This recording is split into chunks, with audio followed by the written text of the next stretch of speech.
So mga igsuon, dautan di ay ang sinugdanan sa protestante na mga church diri sa Amerika. Dili lang sila compliant, complicit gud sila sa genocide sa mga Native American o sa slavery sa mga igsuon nato nga mga itom. Dayon kanang lynching. Wala pa na ako ma-post ang gi-research na ako bahin sa lynching gamit ang ChatGPT. Pero mao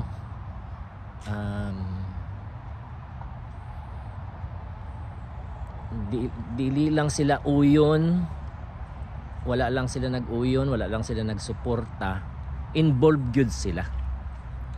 Then labi na sa mga lynching na agi mga pastor gyud nga nagwalig gyud nga kuan, divinely sanctioned ang lynching. So from sa pag genocide sa mga Native Americans, dayon sa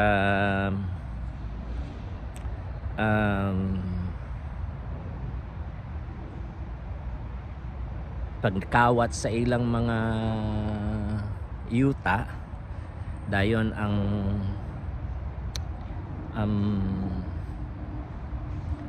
pag-genocide, pagkawat sa ilang mga yuta, and then ang slavery dayon kay kinahanglan nila mga trabahantes. So slavery dayon, then segregation, lynching kanang mob gyud, mga citizen gyud, dili extrajudicial gyud siya, extrajudicial execution. Mostly through burning or bitay sa kahoy, pagbitay sa kahoy or both. So and gi-justify gyud nga divine mandate, divine judgment kato siya, og kuan siya kanang cleansing the land. Kay gitan-aw di ay nila ang ilang mga kaugalingon nga sila ang New Israel. So kaning yutaa Kanaan, mauni ang ilang Kanaan, og gipuy-an ni sa mga Native Americans nga gitan-aw nila nga mga heathen, mga idolaters, mga espiritista, ana-ana. So kung dili sila ma-convert, hutdon, and then i-take over dayon sa mga puti. And of course pili nila nga 75% gyud gi-massacre gyud nila, no? And mga igsuon, keep in mind nga mga protestante sila, nga mga Kristohanon, gikan sila sa Reformation. And very sad. So karon kana nga kultura nagpadayon siya, although siyempre dili na pwede ang tawag na lang nato nga hardcore genocide. Dili na gihapon pwede ang hardcore nga slavery. Dili na pwede ang hardcore lynching, LYNCHING, lynching. So pero the same spirit, lugar, oppression sa mga Native Americans, itom, Mexicans, immigrants.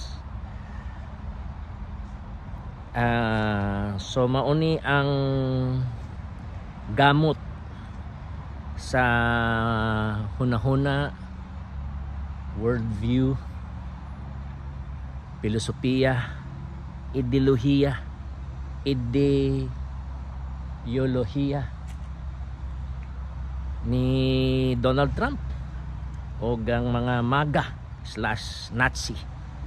So mga Nazi gud sila bay, and mga Protestante gud. So pareho gyapon si Hitler, cross dia ang ilang symbol. Professing Christians gud sila mga igsuon. So masabtan nato karon na nga mauni ang kuan, not really because of the Lord Jesus Christ. But mainly mura gihapon siya og kanang sa sinugdanan dito sa Garden of Eden nga pilion gud sa tao instead of the tree of life, pilion gud nila ang prutas sa kahoy sa kaalam, unsa ang maayo ug unsa ang daotan, self-determination, self-choice. Ikaw ang balaod sa imong kaugalingon, ikaw ang Dios sa imong kaugalingon. You want the knowledge of good and evil, aron dili na nimo kinahanglan ng Dios, dili na ang Dios ang maghatag sa imo og knowledge. Ikaw na naa kay knowledge of good and evil sa imong kaugalingon, independent na ka sa Dios. So mga igsoon, it's a very sad nga inana gihapon. So mga nominal ang mga Protestante kaniadto dari sa Amerika, of course the same, mga Katoliko ana uban pang mga relihiyon, but the Protestants were really, and that includes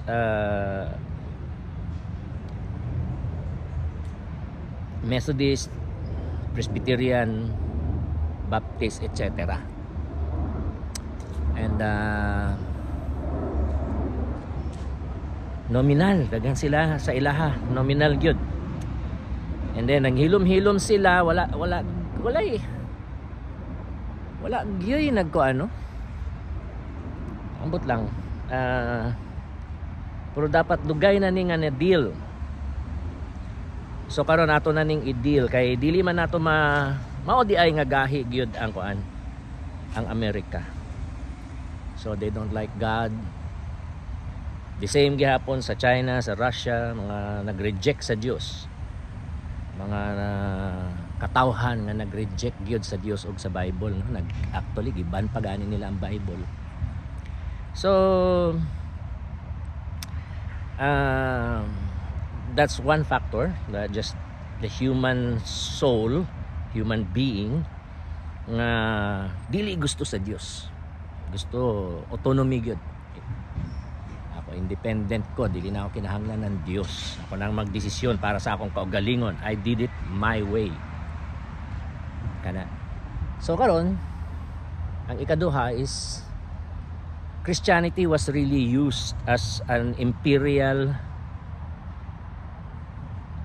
tool of conquest and for the subjugation of other peoples. Gamit gid siya nga hinagiban nga sandata nga armas, gigamit siya nga armas. Ang Kristyanismo gihimong armas aron madaog nila og ma-conquer nila, ma-subjugate nila, ma-control nila ang mga katawhan nga ilang gibiktima, ilang kawatan og mga yuta og mga resources, including forced labor. So gihimo siyang weapon. So karon for example sa China at the time of the Civil War, dili pa siya komunista, no? Mao Zedong versus kinsa ganito sa Taiwan, Chiang Kai-shek. Chiang Kai-shek was supported by America, and Mao Zedong was of course independent. self-supported siya sa mga indigenously supported. So mao nga si Mao Zedong is totally gi-reject yun niya ang Bible o ang Christianity because it is viewed as a tool of the West, America and the West.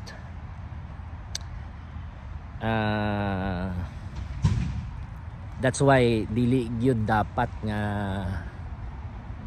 gamiton ang Christianity as an imperial tool, an oppressive tool, evil, and suko gyud ang Ginoo mga igsuon.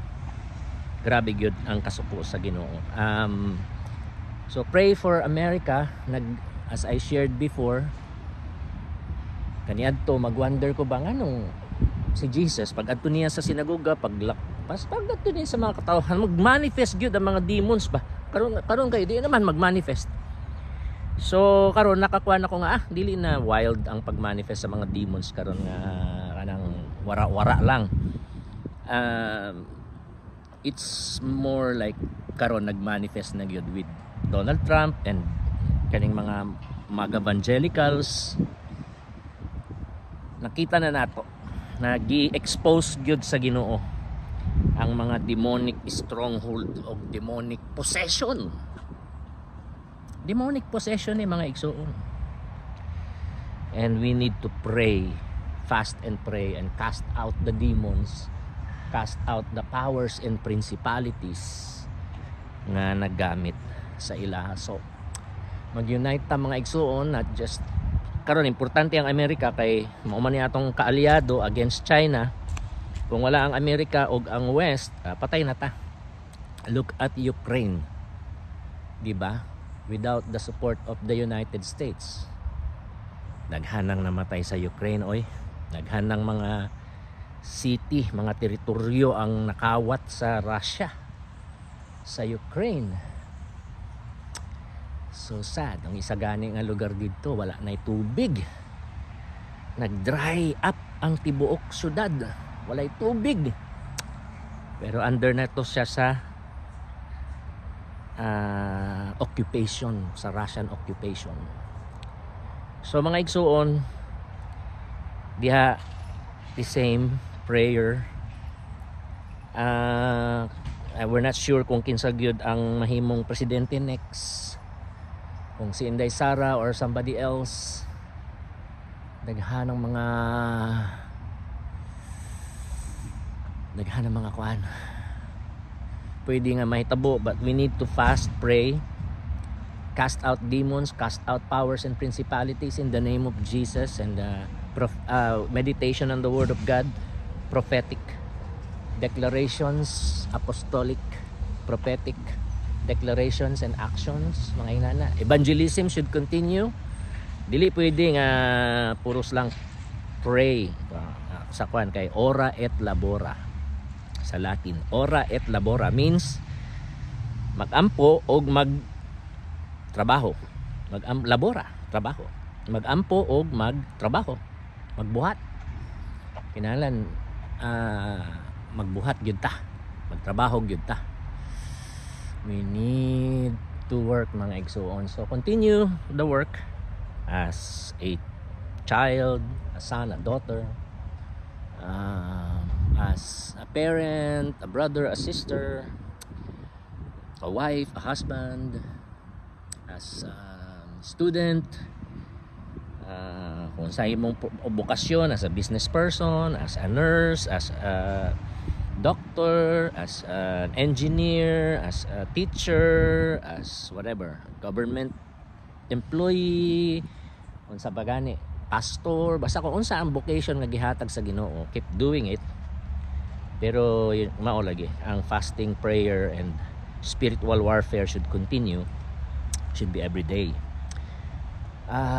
Gamay raman, di man kinahanglan nga paan. Basta we are walking by the Spirit, we are praying, we are sharing, we are whatever, gamita ang social media, but the best is still personal connection with the people, building friendships aron makashare ta sa gospel sa ilaha kay kinahanglan madaghan ng mga Christian. So dire mao ni ang akong kuan karon. Ako ang good ko nga i-re-evangelize gyud ang kuan ang Amerika. So the same sa Pilipinas, i-re-evangelize gyud. Re-evangelize Mindanao, Visayas and Luzon. Re-evangelize Asia. Kuan gyud, evangelization is number 1. Walay power ang prayer nato kun dili taga-evangelize mga igsoon. Wala gyud. Because it's just kung ampo ka pero ga-fasting ka, ga-spiritual warfare ka pero wa kay evangelism. Yan ang friendship building ba? Becoming friends with non-believers and slowly loving them and slowly sharing the gospel to them, praying for them. Dapat na ongoing. You are a part of a church. The best ang evangelism in the local church context. Pero kinahanglan biblical ang church o repentant na church. Biblical and repentant church.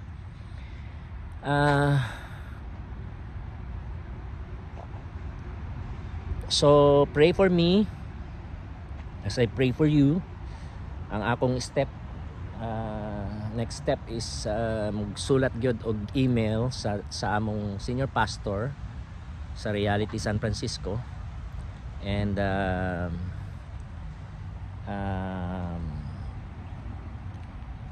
say nga gusto na ako mag church planting with Reality. So pray for that and we'll see unsay buhaton sa Ginoo. But there needs to be massive gyud church planting in America kay bulok. Bulok. Daot gyud ang church dire. Ang church dire instead untang ang mga Christian dire instead untang ang mahimong asin og kahayag mahitungod sa ilang genocidal og plundering, enslaving, apartheiding nga hunahuna og mga binuhatan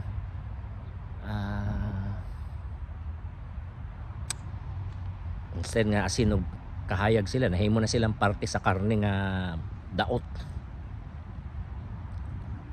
bulok daot gyud kaayo and instead nga kahayag nahimo silang parte sa kangit-ngit.